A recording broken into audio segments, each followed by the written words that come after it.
It's a historic time for workers as more employee groups are successfully forming unions. Elizabeth Ruiz has a look at how it's happening in states that you may not expect. Last month, 5 Starbucks stores unionized in Richmond, Virginia on the same day. Store employees I've talked to say it was worth it, but it came with its challenges.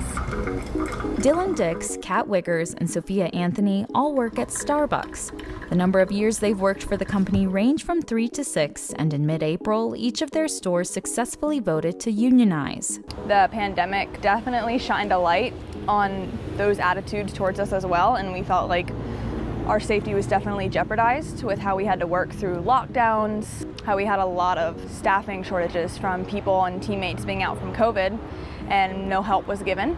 They say they chose to unionize for better work conditions, stronger pay, and to be treated with more respect. I actually like my job. I like my coworkers.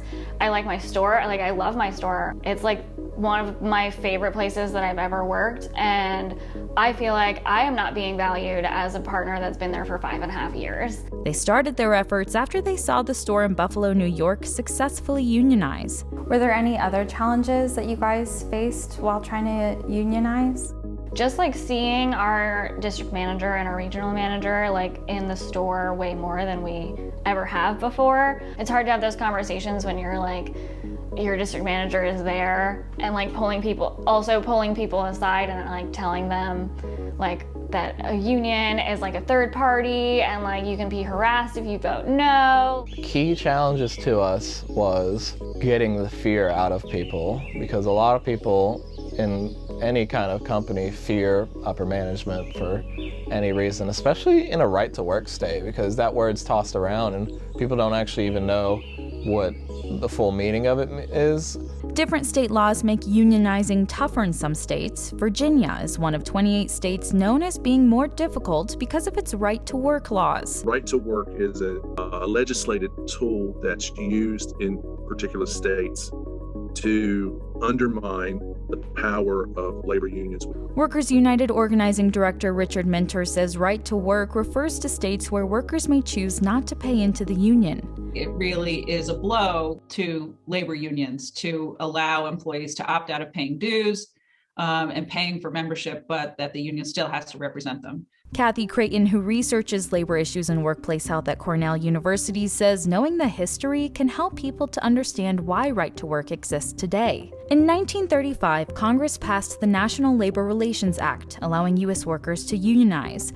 For the next decade, the unionization rate rose to a high level. Then in 1947, Congress passed restrictions on the act, allowing workers in right-to-work states to opt out of paying union dues. There was a movement that unions were becoming too powerful, especially during World War II. That there was a lot of strike activity. Kathy says right to work can discourage people from unionizing when there's no guarantee that everyone will be paying union dues for lawyers, accountants, and union halls. Those expenses are usually not very much when they're spread out amongst all the workers, but when a significant portion of the workers are allowed to get all the benefits without having to pay for it. However, that didn't stop 5 stores in Richmond, Virginia from unionizing on the same day. Dylan says the collective bargaining phase will begin in a few weeks. That's when the new union and the company will hash out employee agreements. Collective bargaining is a great thing to have because, everyone gets to voice their opinion about what they want to fight for in our workplace.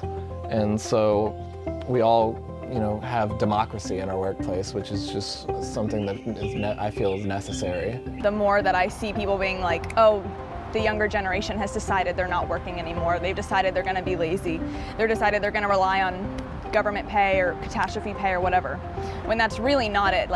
We want to work. We want to have a purpose. We like our jobs. They believe they're part of the younger generation seeing a renewed value in labor unions. In Richmond, Virginia, I'm Elizabeth Ruiz reporting. The app helping caregivers avoid burnout. We're looking into that next on The Ritz.